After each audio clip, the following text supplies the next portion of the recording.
This conference will now be recorded.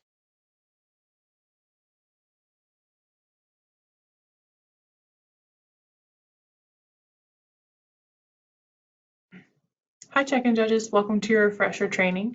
I'm going to go over a few things just to refresh you from the primary. We're going to walk through the night before, morning of, during the day, end of night. So the night before, for you all, the biggest thing that's going to take the most amount of time is setting up the poll books for election day. Early voting, the staff will set up, but election day, you all will be setting up. You can break the green seals, the green outer seals, or green or blue, depending on the outer seals of the poll book cases, but you don't want to break the orange seals on the poll books or turn them on. We're not doing that. So you're going to set them up, have them ready for the next day.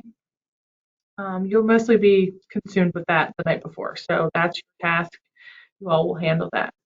In the morning, you want to get in, have your coffee, and sit down at a poll book right away. You want to get that process started. We have the step-by-step guide that is in your folder, and you're just going to walk through that. Your chief might want to do that with you, or you all can do it really. You're going to sit down and get that started right away so that there's no issues when voters walk in at 7. So you're going to open up the poll books, open the polls. You just can't issue a voter until 7 a.m. Again, the chiefs will walk through that with you if you need to. You're going to print out your zero reports. That's to make sure that nobody has been processed through the poll books. You will sign them in a bipartisan team. There's a spot in the middle of the zero report and at the bottom. So you're going to sign those bipartisan teams and get them back to your chief judge, who will attach them to a report. And then just hang tight till your first voter comes in. You will have ballot judges behind you, which is important for during the day. Things will be a little different this time. There's going to be a big cart that's going to hold 86 different ballot styles that you will ask for throughout the day. At all of these sites, any voter can vote at any of them. So the 86 ballot styles will be there at all 18 sites for any of them during the day. So some important things for check-in judges during the day. The first is the first voter that you issue, it's going to ask for your initials or your name. We just need a way to identify you so that if something happens, we can erase or delete or cancel, it's called canceling, somebody from the poll book. The other thing is each voter, when they come in, you have to ask for their first and last name, have them verify their address. So they have to give you the information. You're just going to check in the poll book when they give it to you and their month and day of birth. Okay, if there's any discrepancy, just get a chief judge and we can figure things out. If they are there and they are saying they need to register to vote, the first thing you need to do is look them up for early voting and election day. You're going to look them up first. If you can't find them, get a chief judge. They will try to contact the office first. If it is early voting, they can go to the same day registration judge and register, and they can also do that and update their address as well. If it's election day, they can still register. They'll go to the same day registration judge as well after checking for them and everything. If it's an address change, it will be a provisional. Okay, that's important to know the difference.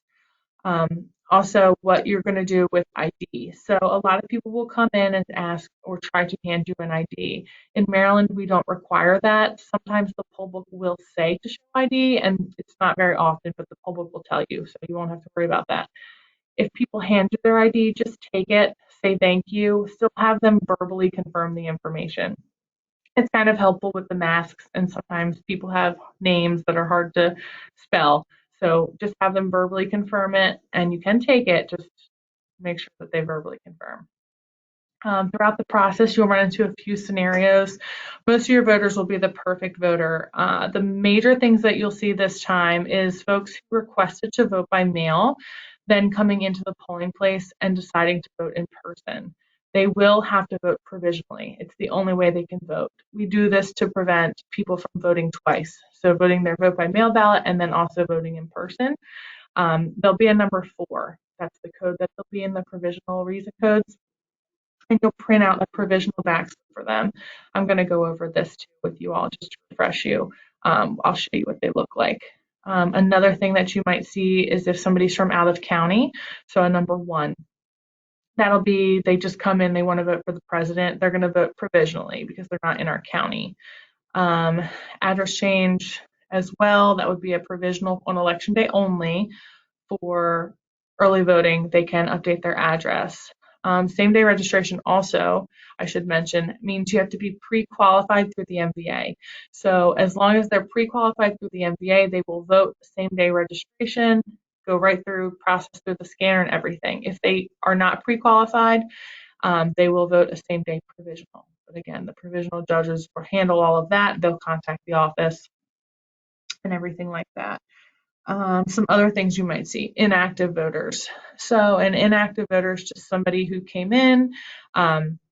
They will say inactive on their status in the poll book. We couldn't get mail to them is basically what happened a few times. So they went inactive because we weren't sure where they lived. If they come in and they say they live at that address, you're going to process them normally. Their VAX slip will have an affirmation of residency. It's a little paragraph. They're going to sign that and vote normally because they're affirming that they live there. If they say that they don't live there, they're going to have to fill out a voter update form. Oh, I'm sorry. They're going to go to provisional. They're going to go to provisional if they have changed their address, unless it's same day registration for early voting. Then they can update that. What else during the day? Confidential voters, we just don't ask for their address. What else? Pending. If anyone is pending, we do have some folks that are pending. They are automatic provisionals. Don't ever use a reason code 9. That's our other. That's if we're calling you worst case scenario, we're using a 9. What else during the day? All right, so those are the scenarios. You're going to reach back or you're going to lean back to your ballot judges and say, I need a ballot style 21. They will hand you this folder, regular folder, with a ballot sticking out the top, ballot style out, so that you can also confirm it's only one ballot and it's the correct ballot style, and then you'll give it to the voter. This is, of course, after they have signed the VAX slip and then you initialed it. And we're going to go through that a little bit in a minute.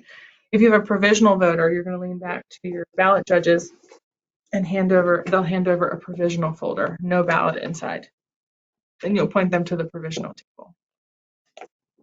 All right. Really quickly, we're going to go over the VAX slips. Let me share my screen with you.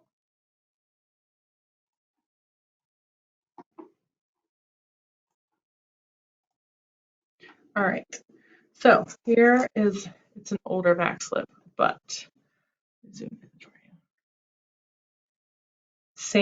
Same concept. So you'll see here, the ballot style is circled. We're going to circle the ballot style. This one is from a primary, so it will really just have a number like that.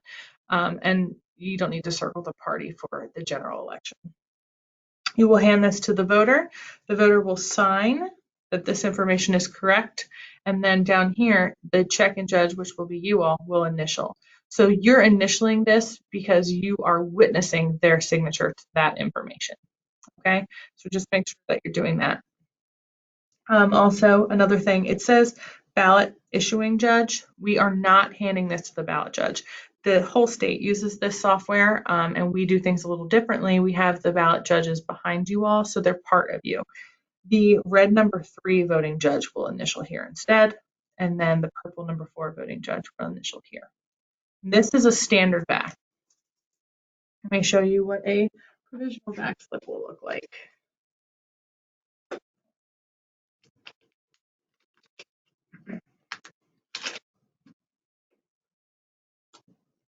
So again, this is an older VAX slip, but you will circle the reason code in orange and do not issue a regular ballot in orange with the ballot style. And this will go with the orange folder. So this is a provisional VAX slip, and you will point them to the provisional table. Alrighty.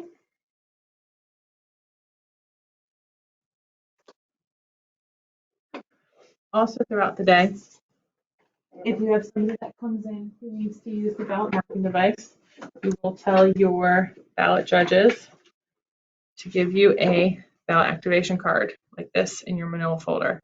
It will be blank and they will go vote at the ballot marking device, but you will still point them to the red number 3. All right. I think that's it for things to show you. Let's go here, back to here. Okay. At the end of the night, you all will close down the poll books, close the polls with the same guide that you used to open it. It has the closing instructions as well, step by step. Wait for your chief judges to give you the go ahead for that. You have to wait till the last voter is out of the room. You're also going to shut the poll books down. Once you're done that, you will be popping the back of the poll book open, the top back of the poll book open, and you'll be removing two things. There is a small card and then a little bit bigger card. The two of those you'll remove after you break the orange seal off at the end of the night. Those will go into the security bag that your chief judges will have. That has to come back to our office. That's really it for the end of the night until you pack up all your poll books nice and neatly and get them back to us. If you all have any questions, feel free to reach out to us. You will be around veterans and newbies who just had their training, so rely on each other. Always, if you have a question, give us a call. Thanks, guys. Good luck.